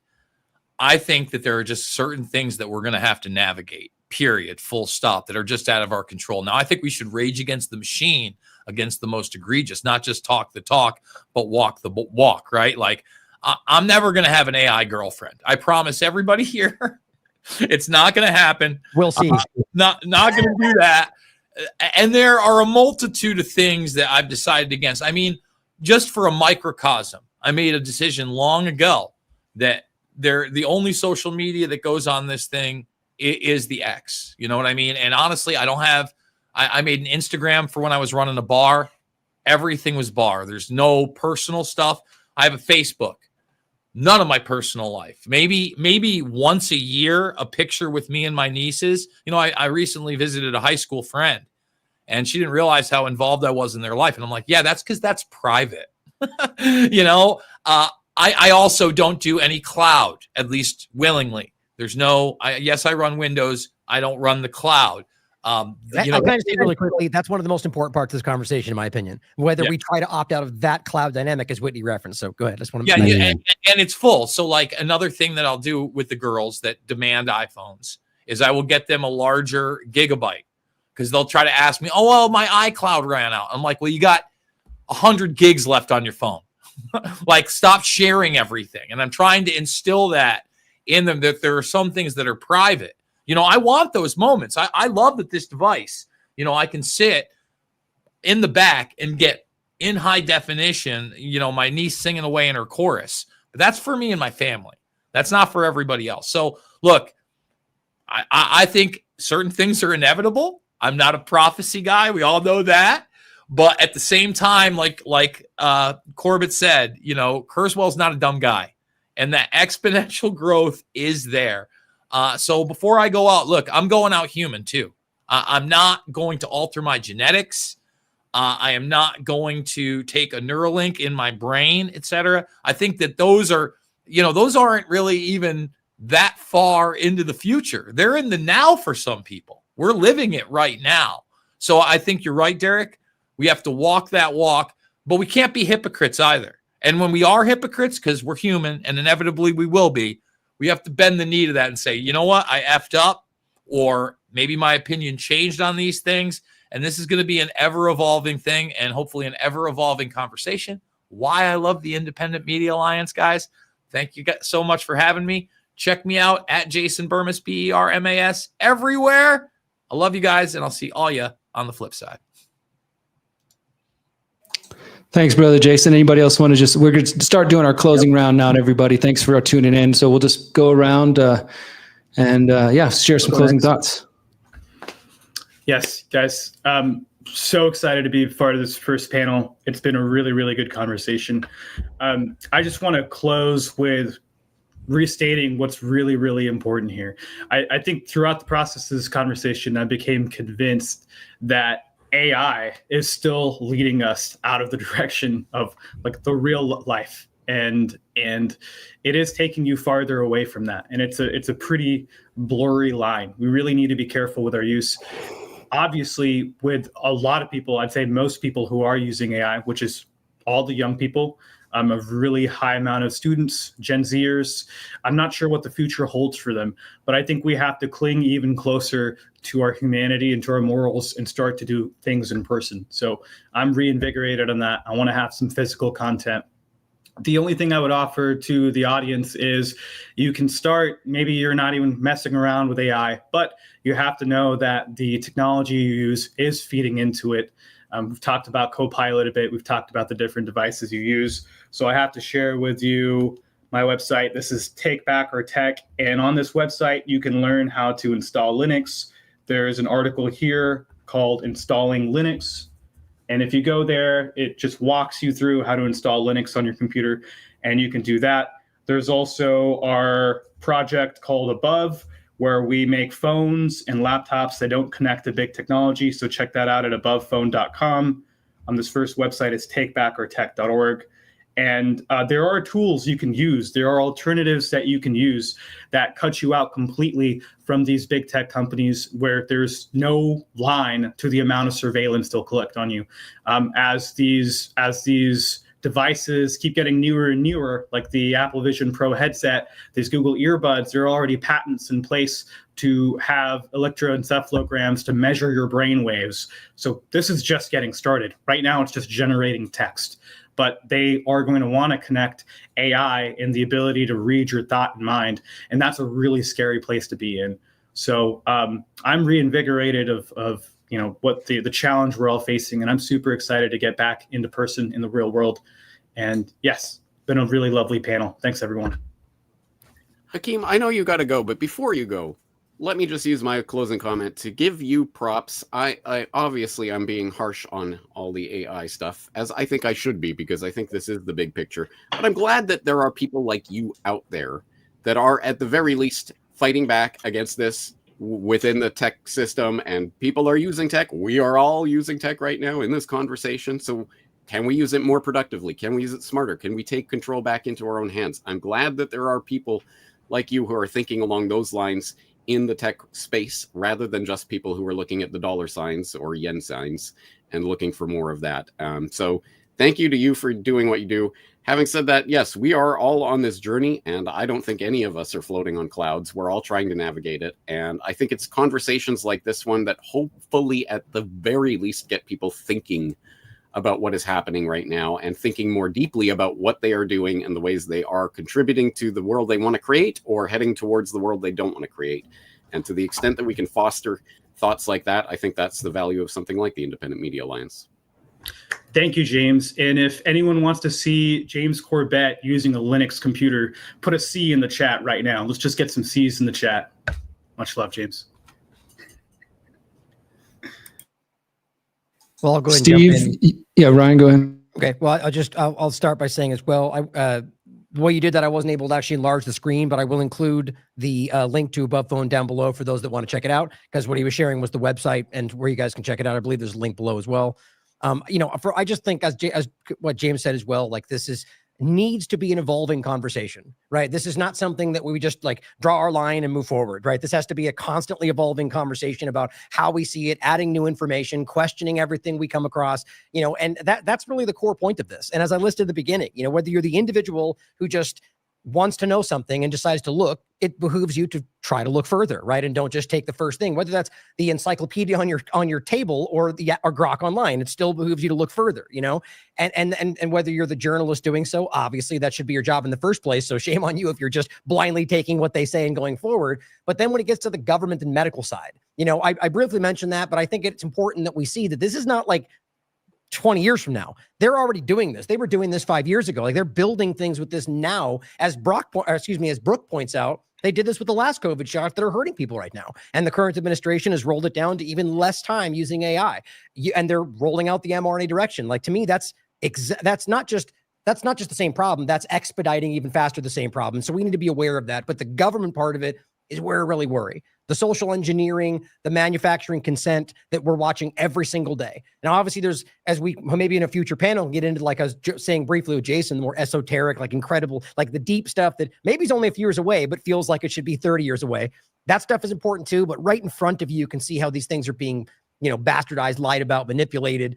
And I'll end with the same point that I do think it's, I don't think we should be trying to criticize and judge each other based on lines that, we hold that they don't and vice versa. We'll all have our things that we have acceptance for or we ignore. And it's just about using, your choices in your life and trying to do the best you can, be a little bit better than yesterday. I think that's always the point. And how we use this will affect going forward. And I'm worried about how that will apply with our lives very shortly from now. So thank you all for being here. I think it's an important conversation, and I'll pass to Bavori.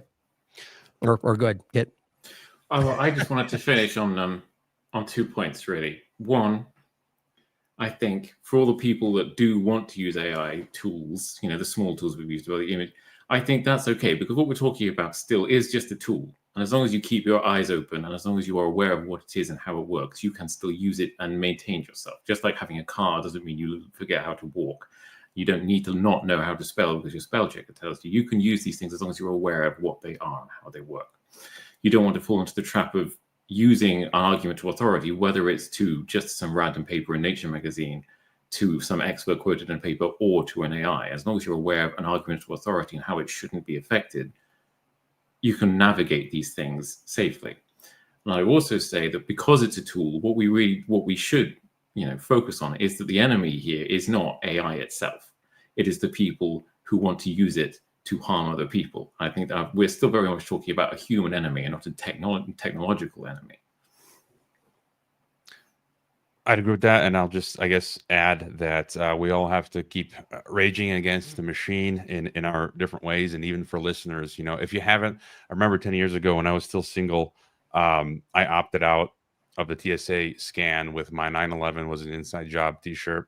They almost made me miss my plane, but now when you got a family and missing a flight could be very costly. I've kind of thrown in the towel there, but people should be throwing spokes in the wheel wherever they can. But I think ultimately, I would hope all of us agree that there is that line where we have to remain human, organic, no implants. There might come a time where you might not be able to function in society without, I don't know, some chip or something, as well as not becoming a number, as Patrick McGoohan, the prisoner, used to say. So I think we have to just keep working towards that and hopefully waking up enough of a critical mass that can form to create some resistance. So, You got something, Steve? I didn't realize I was muted. I think people are getting closer to that Hervoye, like every day.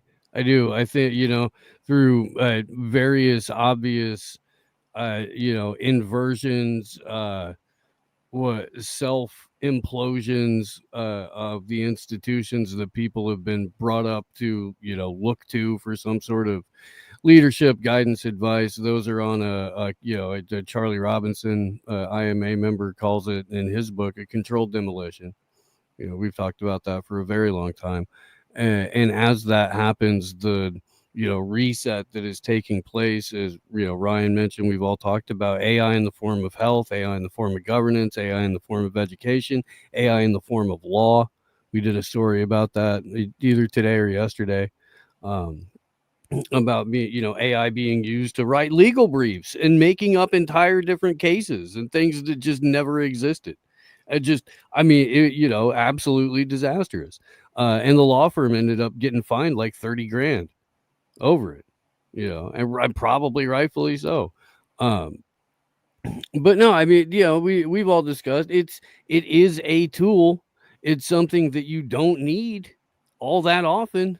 It's definitely something that you don't need to use as much as you would others in your bags, anything like that. It's not your go-to.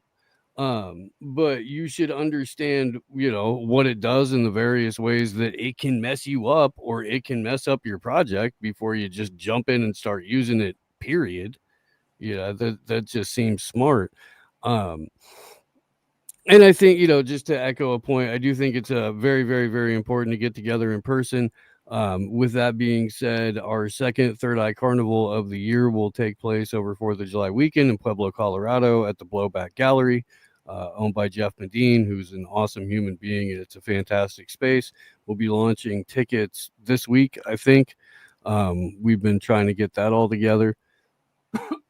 and I, thanks to Ryan and everybody else who came out to the one outside of Nashville earlier this year. All of this stuff is vital. We have to take what we talk about and then use that to further build out and shore up our communities, to network with other people who, think similarly and live similarly, not the same because that'd be creepy, but similarly. Yeah. And then, just thanks, guys. These things are always very insightful, very informative. And it's been an honor to be a part of, the ones that I have. Awesome. Thank you, brother. I'll end us here. Thanks again to everybody who joined, Whitney, who joined earlier, and Jason, who had to drop off already. So I'll just take the opportunity to plug my work in relation to this conversation. I've been thinking about this, what do we do, rise of AI and stuff, for as long as probably everybody here, but specifically trying to think of solutions as practical as possible. And I don't claim to have all the solutions by any means at all, because as we've all discussed here, we have different lifestyles. I'm still opting out of the body scanner at the airport. You just got to get there early. But they do try to make you miss your flight. You know, we all have different actions we're going to take, but I do feel like there's some ideas, specifically the philosophy of agorism and counter economics, and focus on parallel systems and building outside of the state, what I call exit and build. I've been living this and practicing this for years and had to make compromises, sometimes going, you know, fully off the grid, so to speak, and then other times having to come back in a little bit to, you know, make some things function. So it's a struggle. And I think it's also a process, and each of us are going to have different end goals, right? Maybe somebody's like, okay, I need my smartphone. It's too much of, you know, a functional tool. I'm not going to give that up, but they're willing to stop using a big bank and switch to a local credit union, or they're willing to stop using Google as a search engine, or just whatever steps you can take. Again, I call this exit and build. So if anybody wants to learn more about that, you can download my free book. The book is called How to Opt Out the Technocratic State. You can find it at theconsciousresistance.com/how-to.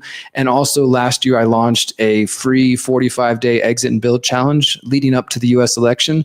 And it's 7 weeks in a row talking about this, how this idea can be applied to food, technology, health, education, et cetera, these different areas, and encouraging people to actually try to just implement some of these ideas in your life, even in small ways. And I do think if we each think in those terms, again, understanding what is your end goal, what does that look like for you, your family, your situation, et cetera, your financial situation, and then setting those goals, and then just doing everything you can on a daily, weekly, monthly basis to move closer to those goals.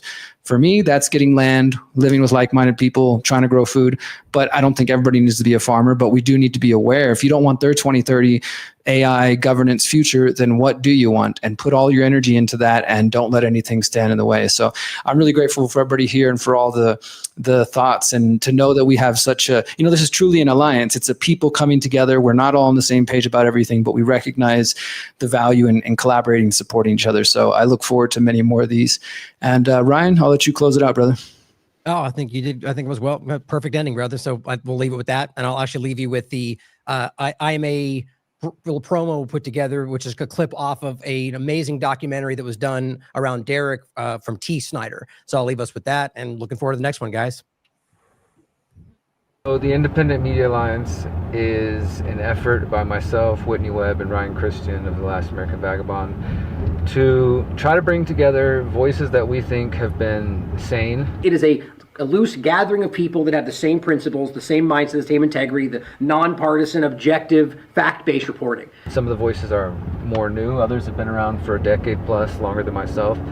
And so Derek and Whitney being a part of that, I think, you know, all of us together, I think it's profound. I mean, I think it's the time for this to happen.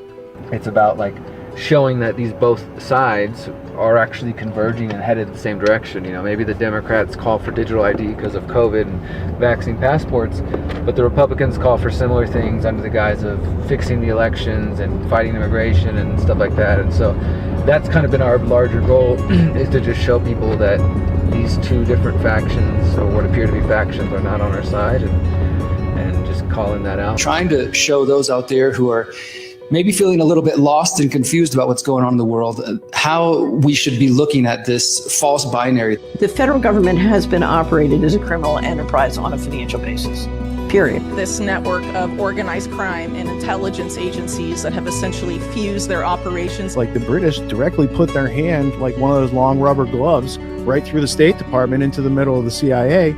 And that's been going on like longer than I've been alive. Key is convergence between East and West. Two factions of a deep state competition take place to steer the military-industrial complex in this way or that way. We've shown you NASA, artificial intelligence, Google, quantum computing. They are embedded together. I don't think we've ever faced anything as all-pervasive and totalitarian in its scope. And they're going to go ahead and profit from that until somebody takes that business away from them. I love you guys. That's why I make videos, because I care. I care about us. I care about now. I care about the future. I care about these things. These are the most important concepts we have as a human race. I very much think the community is making waves. And it's not just our community, man. It is people that are, for the first time in their lives, finding the courage to call these things out. And I think the power structure is afraid of that. Now, what do you actually do about it? That, to me, is always the bigger question, right? Because we can recognize that they are there, but unless we choose to act, then they've already won.